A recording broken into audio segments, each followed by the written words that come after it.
পরিবেশটা থাকে, এখানে কিছু করার নাই। এমন না যে এখন আমি একজনের সুখে সুখী হইতে পারবো না, আমার সুখী হইতে হবে, সবারই সুখী হইতে হবে। সো খেয়াল করে দেখো যে অনেক স্টুডেন্টই কিন্তু দেখা গেছে যে চুপ হয়ে গেছে, একদম চুপ, আইডি ডিএক্টিভেট হয়ে গেছে, ডিলিট হয়ে গেছে। ওদেরকে আমরা দেখতেছি না, মনে হচ্ছে ওদের কোনো অস্তিত্বই নেই, কিন্তু ওরাও কিন্তু মানুষ, ওরাও কিন্তু পড়াশোনা করছিল। সো এই যে এই দিনটা আসার আগে বোঝা যায় না যে সামথিং হ্যাপেন্ড, কিছু একটা হয়ে গেছে এন্ড আমি মিস করেছি। এই দিনটা হবার আগে আসলে এই জিনিসটা বোঝা যায় না। 21 ব্যাচের এখন যে কোনো স্টুডেন্টের কাছে তুমি মতামত চাও, সবাই যারা চান্স পাইছে তারা ছাড়া বাকিরা কিন্তু বলবে যে আমিও তো করছিলাম বাট হয় নাই, মানে এইরকম আর কি। তুমি দুইটা টাইপের ওপিনিয়নই পাবা সব সময়, যে কোনো মুহূর্তে স্টুডেন্টদের কাছে ওপিনিয়ন নাও, দুইটা টাইপের ওপিনিয়ন পাবো। একটা টাইপের বলবে যে ভাইয়া আমি যতটুকু কষ্ট করছি তার চেয়ে অনেক বেশি পাইছি, আমি অনেক ভালো পেয়ে গেছি, পজিটিভ কথাবার্তা শুনবে এক জায়গা থেকে। আরেকটা টাইপ থেকে শুনবে কি পরিশ্রম করেও কোনো লাভ হয় না বা এরকম হয় না। কিন্তু আসল যে ব্যাপারটা সেটা হচ্ছে যে গাইডেড পরিশ্রমটা দরকার। মানে তুমি পড়তেছো বিচ্ছিন্ন ভাবে, আজকে একটা মনে চাইলো এক পেজ পড়লাম, কালকে আবার মনে চাইলো অন্য বইয়ের আরেক পেজ পড়লাম, এইরকম ভাবে পড়লে হবে না। তোমার টার্গেট নিয়ে শেষ করতে হবে যে ওকে ফাইন, অপার ভাই চিন্ময় ভাইয়ের যে ভিডিওগুলো আছে সবগুলা ভিডিওর সবগুলা ম্যাথ আমি জানি, অ্যান্ড কি লেভেলের জানতে হবে, এরকম লেভেলের, লাইক জাকির নায়ক লেভেলের। জাকির নায়ক স্যার যখন ওই যে বক্তৃতা দেয় বা বিভিন্ন জিনিস বলে তখন বলে না যে এত আয়াতের এত উক্তি থেকে এই জিনিসটা উনি উদ্ধৃত করছে, মানে পুরো বইয়ের প্রত্যেকটা জায়গা মুখস্থ হয়ে গেছে করতে করতে। সো সেম জিনিসটা তোমাদের লাগবে, লাইক তোমাদের বলতে পারতে হবে যে অপার ভাইয়ের 3 নাম্বার ভিডিওতে কয়টা ম্যাথ ছিল, অপার ভাইয়ের 3 নাম্বার ভিডিওতে কি কি ম্যাথ করেছে। মানে এটা এমন না যে বসে বসে মুখস্থ করবা, এটা এতবার করবা সো দ্যাট তোমার মুখস্থ হয়ে গেছে, তোমার জানা হয়ে গেছে। মানে আমি কিছু একটা বলছি সেটা সম্বন্ধে এত কনফিডেন্ট না, কিন্তু তুমি কনফিডেন্ট আমার চেয়ে বেশি। তুমি এই জিনিসটা বলছো ভাই আপনি ওই ভিডিওর এত সময় এই জিনিসটা বলছেন, আমিও হয়তো ভুলে যাবো বাট তুমি মনে থাকবে। এইভাবে যদি তুমি চিন্তা করতে পারো, এইভাবে যদি তুমি যদি আসলে নিজেকে গুছাইতে পারো এখন থেকে, তাহলে মোটামুটি জিতা খেলা। আমাদের একটা ডাউট ছিল, কনফিউশন ছিল, ওকে ফাইন অনলাইনে স্টুডেন্টসরা নিতে পারে কেমন, এর পারে কেমন, এই ডাউটগুলো সম্পূর্ণ দূর হয়ে গেছে 21 ব্যাচের রেজাল্টের পরে। 21 ব্যাচের রেজাল্টের পরে আমরা টু মাচ কনফিডেন্ট আসলে, টু বি অনেস্ট। 500+ স্টুডেন্ট, 1000 স্টুডেন্টও চান্স পাওয়ানো পসিবল, অ্যান্ড অনলাইনেই পসিবল। জাস্ট স্টুডেন্টদের মধ্যে থেকে ওই অনুপ্রেরণাটা লাগবে। এই যে গতকাল যে সেলিব্রেশনটা গুলো হচ্ছে বিভিন্ন গ্রুপে, যে কোনো এডুকেশনাল গ্রুপে যাও, যে কোনো ফ্যামিলিতে যাও, 21 ব্যাচের ক্যান্ডিডেট আছে এরকম ফ্যামিলি গুলোতে দেখবা চান্স পাইছে, যেই সেলিব্রেশন গুলো হচ্ছে এই সেলিব্রেশনটা তোমাদের সময়ও আসবে। একটা দিন অলরেডি লেখা আছে যেদিন তোমাদের সময় জিনিসটা হবে। আমি চাই তোমরা সবাই ওই বিজিতদের দলেই থাকো, মানে তোমাদের যেন ওই আফসোসের দলে না যেতে হয় সেটা আমরা চাই, বিশেষ করে চাই, ঠিক আছে। তারপরও যদি কোনো কারণে আমি যাই, আমি বলতেছি না এটাই সব, এটার বাইরেও লাইফ আছে, এটার বাইরেও অনেক ভালো কিছু করা যায়। এটা পরের গল্প, এটা তোমার একটা ধাপ পার হওয়ার যদি না পারো সেটা তার পরের গল্প। আগেই আমি বলবো না যে যেটা সবাই টার্গেট করে সেটাকে হাত ছাড়া করে ছোট টার্গেট যাওয়া।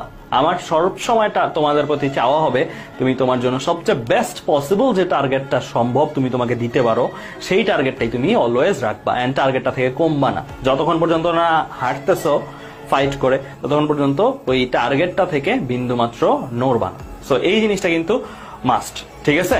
সো এই জায়গাটা থেকে আমি তোমাদেরকে একটু অনুপ্রেরণা দিতে চাইলাম। এন্ড গতকালের যে আমেজ আমাদের মধ্যেও দেখো, আমি গতকাল ঘুমাইনি, আমি গতকাল সারা রাত রেজাল্ট কালেক্ট করছি, সারা রাত রেজাল্ট লিখছি, এতটা অ্যাট্রাক্ট করে। তাহলে তোমাদের লেভেলে চিন্তা করো, তোমাদের রেজাল্ট, তোমাদের ব্যাচের রেজাল্ট। আমি দেখছি 22 ব্যাচের অনেকেও কমেন্ট করছে ঘুমাইতে পারো নাই, জাস্ট সিনিয়র ভাই আপনাদের রেজাল্টের যে উত্তাপ বা রেজাল্টের যে একটা এক্সাইটমেন্ট, সেই এক্সাইটমেন্টের জন্য। তাহলে তুমি চিন্তা করো এই সেম থিংটা তোমার জন্য আসতেছে, এন্ড তুমি কতটুকু তৈরি বা কতটুকু তুমি আসলে প্রস্তুতি নিচ্ছ। এন্ড এই আর কি আমার তরফ থেকে বলা থাকবে যে আমাদের প্রতিটা ক্লাস একদম A to Z নখদর্পণে করে ফেলতে হবে, প্র্যাকটিস নখদর্পণে করে ফেলতে হবে, ঠিক আছে। তো যেটা আমরা বুঝলাম এখন পর্যন্ত যে যেখানেই পড়ুক আমাদের কন্টেন্ট গুলো কিন্তু তারা ফলো করছে বিভিন্ন জায়গা থেকেই। সো এই যে কন্টেন্ট গুলো তোমাদের হাতের কাছে অ্যাভেলেবেল থাকার পরেও তোমরা যদি প্র্যাকটিসের সবগুলো শেষ না করো এন্ড ম্যাথ যদি সবগুলো শেষ না করো তারপরে পরীক্ষা দিতে যাও, তাহলে কিন্তু হাই আফসোস ছাড়া আর কিছুই থাকবে না।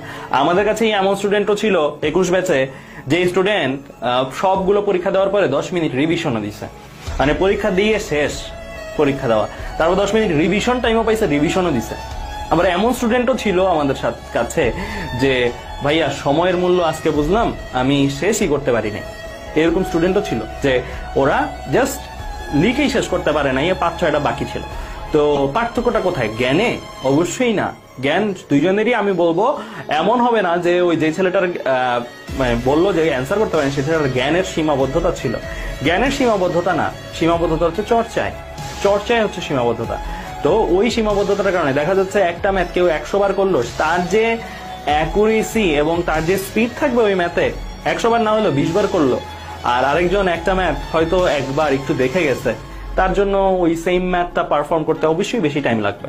অ্যান্ড এই জিনিসটা আসলে একটা ক্যাপাসিটি, তোমার মধ্যে একটা ক্যাপাসিটি গ্রো করবে। তুমি এমন না ম্যাথ কমন পাইতে হবে, ম্যাথ কমন পাইলা না, বাট তুমি এই যে বারবার করছো, বারবার করার ফলে তোমার মধ্যে একটা সলভিং ক্যাপাসিটি গ্রো করবে। ওই ক্যাপাসিটিটার ফলে তোমার একটা আননোন ম্যাথও যদি আসে, তুমি দেখবা অনেক ফাস্ট থিঙ্ক করতে পারতেছো, লজিক্যাল থিঙ্ক করতে পারতেছো।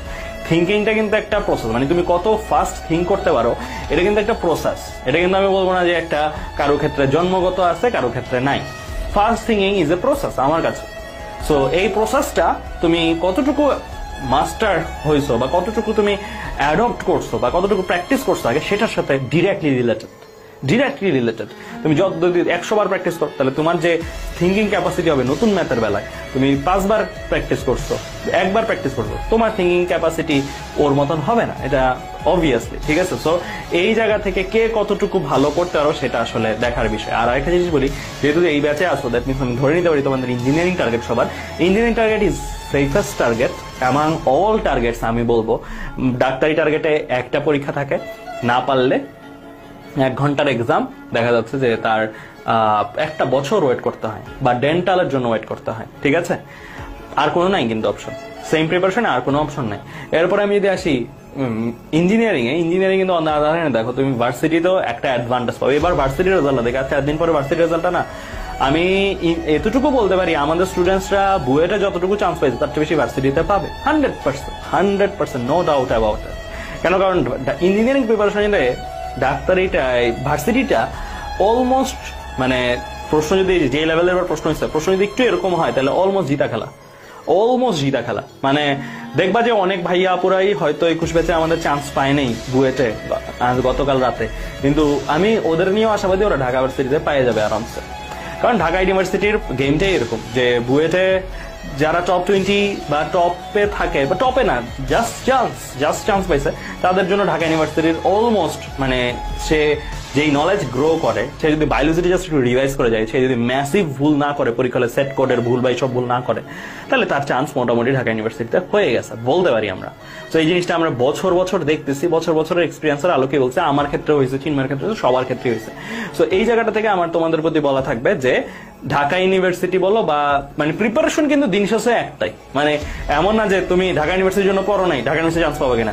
গতকাল দেখছো কিনা আমাদের লাইফটা কেউ, যে ওখানে কিন্তু অনেকেই বলতেছিল ভাই আমি অমুক মেডিকেলও পাইছি, আমিও তো অমুক মেডিকেলও পাইছি। তো ওরা কেউ মেডিকেলের জন্য পড়েই নেই, জাস্ট হয়তো বায়োলজি একটু পড়ছিল, দ্যাটস ইট। বাট মেডিকেলের জন্য ডাই হার্ড প্রিপারেশন নেয়নি, তারপরও কিন্তু হয়েছে, রাইট। সো ইঞ্জিনিয়ারিং প্রিপারেশন থেকে এটা টু মাচ কমন থিং যে ইঞ্জিনিয়ারিং প্রিপারেশন নিছে, ইঞ্জিনিয়ারিং হয়েছে, অ্যান্ড অলসো সাইড যত কিছু আছে সবকিছুতেও হয়েছে। এই জিনিসটা খুবই কমন, হ্যাঁ। তো আমার সাজেশন হচ্ছে, যেহেতু ইঞ্জিনিয়ারিং মাইন্ডসেট তোমরা করছো, দ্যাটস ওয়াই এই গ্রুপে আসো, অ্যান্ড এখন বাকি রইলো জাস্ট প্রিপারেশন পার্টটা, হার্ডেস্ট পার্ট আমি এটা বলবো, প্রিপারেশন পার্ট। এই পার্টটা যদি কেউ অবহেলা করো তাহলে সে ওই যে এত ফ্যাসিলিটি পাওয়া সত্ত্বেও কি মানে আফসোস করবা, লিটারালি আফসোস হবে। অ্যান্ড গতকাল আমি একটা ইনসিডেন্ট শেয়ার করি, 21 ব্যাচে আমাদের যারা ছিল গ্রুপটার মধ্যে অনেকেই গ্রুপ লিভ কোর্স আমাদেরকে বলছে ভাইয়া আমি পারতেছি না গ্রুপটাতে থাকতে, এরকম করে বলছে যে ভাইয়া আমি মানে মন শক্ত রাখতে পারতেছি না এই গ্রুপটাতে থাকে। কেন? কারণ সবাই চান্স পাচ্ছে, সবাই বলতেছে আলহামদুলিল্লাহ এততম ভাইয়া এত সাবজেক্ট এই, আবার অনেকে পোস্ট দিচ্ছে এরকম যে বুয়েটের ট্রিপলিতে যারা আছো তারা এই মেসেঞ্জার গ্রুপ খুলেছি তাদেরকে নিয়ে, তারা আমাকে নক দাও, বায়োমেডিক্যালে যারা আছে তারা নক দাও, সিভিলে যারা আছে তারা নক দাও, এরকম করে ওরা নিজেরা সাবজেক্ট ওয়াইজ ইউনাইটেড হচ্ছে আলাদা ভাবে। অ্যান্ড আমাদের আল্লাহর রহমতে কমিউনিটি এত স্ট্রং, আমাদের থেকে এতজন চান্স পাইছে যে আমাদের এমন হচ্ছে না যে কেউ একটা ডিপার্টমেন্টে একা চান্স পাইছে, আমাদের থেকে এমন হয়েছে যে একটা ডিপার্টমেন্টে আমাদের থেকে 10 জন, একটা ডিপার্টমেন্টে আমাদের থেকে 45 জন, একটা ডিপার্টমেন্টে আমাদের থেকে 20 জন, এরকম করে ভর্তি হচ্ছে। দ্যাট মিনস ওরা আগে থেকেই আমাদের কাছে পড়ছে, অ্যান্ড ওরা বুয়েটেও একসাথে পড়বে। এটা আমি বলবো আনবিলিভেবল একটা জিনিস। But on the other hand এটাও চিন্তা করো, তুমি যদি তুমি চান্স পাওয়াদের দলে না হও অ্যান্ড তুমি এই জিনিসগুলো দেখো, ধরো এই গ্রুপটাই, এই যে এখন যে গ্রুপটা আছে এই গ্রুপটাই যেটাতে ক্লাস নিচ্ছি, এই গ্রুপটাই একটা সময় পরে, আজকে থেকে বেশি দূরে না, কয়েকটা মাস পরে জাস্ট ছেয়ে যাবে, আমি এততম, আমি এততম, আমি এততম, কয়জন চান্স পেয়েছে, এতজন চান্স পেয়েছে, আমরাও তাদেরকে নিয়ে ব্যস্ত হয়ে যাব। তখন তুমি যদি চান্সটা না পাও, তুমি চিন্তা করো যে ওই টাইম মোমেন্টটাতে তোমার কতটা লোনলি লাগবে। মানে চারপাশে সবাই আছে, তারপরে মনে হবে তুমি সব থেকে একা মানুষ পৃথিবীর, কারণ তোমাকে নিয়ে কেউ কথা বলতেছে না, তোমাকে নিয়ে কেউ জানতে চাচ্ছে না। সো আমি চাই না যে ওই মোমেন্টটার কেউ শিকার হওয়া। এটা কিন্তু উদ্দেশ্য প্রণোদিত না, এমন না যে এখন আমরা সব সেলিব্রেশন অফ করে রাখতে পারবো, কারণ অবভিয়াসলি যারা চান্স পাইছে, অনেকেই ভাবতে পারে যে হ্যাঁ যারা চান্স পাইছে তাদের সেলিব্রেশনটা বন্ধ রাখলেই তো পারে। তাহলে তো ভাই কারো কোনো সময়ই সেলিব্রেট করা উচিত না, কারণ যে সময় কেউ একজন জন্মগ্রহণ করতেছে সেই সময় থেকে একজন মৃত্যুবরণ করতেছে, তাহলে যে জন্মগ্রহণ করতেছে তার জন্য তো খুশি কেউ হইতে পারবে না, রাইট?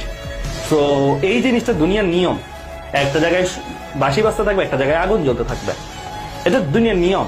সো এখন এই জায়গাটা থেকে আমার সাজেশন হবে যে ওইটা সলিউশন না, গ্রুপে সেলিব্রেট করো না, গ্রুপে জানাইও না, তোমরা গ্রুপে পোস্ট দিও না তোমরা চান্স পাইছো, যে এটা সলিউশন না। সলিউশন কি? সলিউশন হচ্ছে তোমার ওই দলটাতে ঢুকতে হবে, এটাই সলিউশন, এর বাইরে সলিউশন নাই। অনেকে তখন লেফট করবে, বাট লেফট করলে এটাও সলিউশন না, কারণ সে আসলে কতটুকু কোথা থেকে লিভ করবে, সে কি পৃথিবী থেকে লিভ করবে, মানে তার সোসাইটি নিয়ে চলতে হবে। অ্যান্ড হ্যাঁ, তার তখন নতুন ভাবে বাঁচতে হবে, নতুন ভাবে বাঁচার শক্তিটা লাগবে, অ্যান্ড সেটাও আমরা যোগাবো অবভিয়াসলি অনেক ডিফারেন্ট নোট। হয়তো বুয়েট এক্সাম শেষ হয়ে যাবে, তারপরে যখন তোমাদের সাথে কেউ চান্স পাবো না, তাদের সাথে আমরা এটা আলাদা সেমিনার, আলাদাভাবে তাদের জন্য বেস্ট পার্ট গুলো দেখাই দিব যে এই জিনিসগুলো তোমরা করো। কিন্তু আমি এতটুকু বলতে পারি যে গতকালও আমাদের গ্রুপ থেকে আমাদের প্রিয় অনেক স্টুডেন্টই দেখা গেছে যে লিভ করছে জাস্ট বিকজ অফ এটা, যে আমাদের প্রতি কোনো রাগ না, আমাদের প্রতি কোনো অভিমান না, জাস্ট এই কারণে যে ওরা বাকিদের সাকসেস দেখে কিছুটা হইলেও কষ্টে আছে বা কষ্ট পাচ্ছে, বা মনে হচ্ছে যে এটা নিজের না জায়গাটা, এরকম মানে আপন লাগতেছে না আর কি জায়গাটা, যে জায়গাটাতে তারা এতদিন ক্লাস করছে সেই জায়গাটা আপন লাগতেছে না। তো এই জিনিসটা খুবই প্যাথেটিক একটা ফিলিংস, অ্যান্ড এই জিনিসটা যদি তোমাদের মধ্যে কারো হয় তাহলে তোমরা আসলে বুঝবা। এই জিনিসটা আসলে কখনো এক্সপিরিয়েন্স না করার আগে জীবনেও বুঝবা না, যতই বলি না কেন। এটা ওইরকম হবে আর কি, যে এই ফলটা অনেক মজার, আমি খাইছি, তোমরা খাইলে বুঝতে পারবা। যতক্ষণ নিজে না খাবো ততক্ষণ পর্যন্ত ওই জিনিসটার স্বাদটা অনুভব করতে পারবা না আর কি। তো এই জায়গাটার মধ্যে থেকেই আমি বলতে চাই যে ওই সাইড অফ ইট, যে ইমেজটা তোমরা হয়তো আমাদের গ্রুপটাতে দেখতেছো না, হয়তো অন্য কোনো গ্রুপে দেখতেছো না, সেই সাইড অফ ইটের কথাটা আমি তোমাদেরকে বললাম। সেই সাইড অফ ইটটাও কিন্তু আমাদের এখানে অস্তিত্ব রাখে। হ্যাঁ, আমাদের গ্রুপে পড়ছিল কয়জন? 4000 জনের মতন। চান্স পাইছে কয়জন এখন পর্যন্ত বুয়েতে? 320 জন। তাহলে দেখো সাফল্য আর কোনো কারণে পা পিছলে যাওয়ার হার কতটুকু, সাফল্যের হার কতটুকু। 320 ডিভাইডেড বাই 4000 দাও, তারপরে দেখো কতটুকু। খুব বেশি বড় পার্সেন্টেজ না কিন্তু, রাইট? দ্যাট মিনস বোঝা যাচ্ছে যে একটা বড় জনগোষ্ঠী কিন্তু সাইলেন্ট, অ্যান্ড সাইলেন্ট থাকতে হচ্ছে পরিস্থিতির চাপে, কিছু বলতেও পারতেছে না, কিছু সহ্য করতে পারতেছে না। তো এই গ্রুপেও যে এটার চেয়ে ব্যতিক্রম হবে তা না। আমি চাইলেও হয়তো সবাইকে বুয়েটে চান্স হবে, হ্যাঁ এতটুকু বলতে পারি এই গ্রুপের সবার চান্স হবে, কুয়েট, রুয়েট, চুয়েট, সাস সবকিছু মিলাই চান্স হবে, এতটুকু বলতে পারি, যদি হচ্ছে সবাই ডেডিকেটেডলি পড়ে। বাট আমি এতটুকু বলে দিতে পারবো এখন থেকে যে বুয়েটে সবার হবে না, বা এটা পসিবল না আর কি, বুয়েটে সবার হবে না, কিছু পার্সেন্টেজের হবে। লাইক ধরো 30% বা 40% বা 50%, এখন 2000 জন আছি, 40% যদি হয় আমরা 500+ টার্গেট করতে পারি। তো 500+ ধরলেও বাকিগুলোদের বাদ দিলে দেখো কত বড় একটা অংশ বাদ চলে যাচ্ছে। এই অংশটা কিন্তু বিরাজ করবে। এখন ডিসাইডিং ফ্যাক্ট হচ্ছে কারা ওই অংশটা থাকবে, কারা এই অংশটা থাকবে, এটাই। সো এই হচ্ছে ভাইয়ার তরফ থেকে বলার। আমার আজকে ক্লাসটা নেওয়ার উদ্দেশ্য প্রথমত ছিল এই কথাগুলো বলা, জাস্ট বিকজ অফ তোমাদেরকে সচেতন করা। আজকে থেকে 6, 7, 8 বড় জোর এই কয়েক মাস পরে আসলে তোমাদের সেই মোমেন্ট গুলো তোমরা শেয়ার করবা।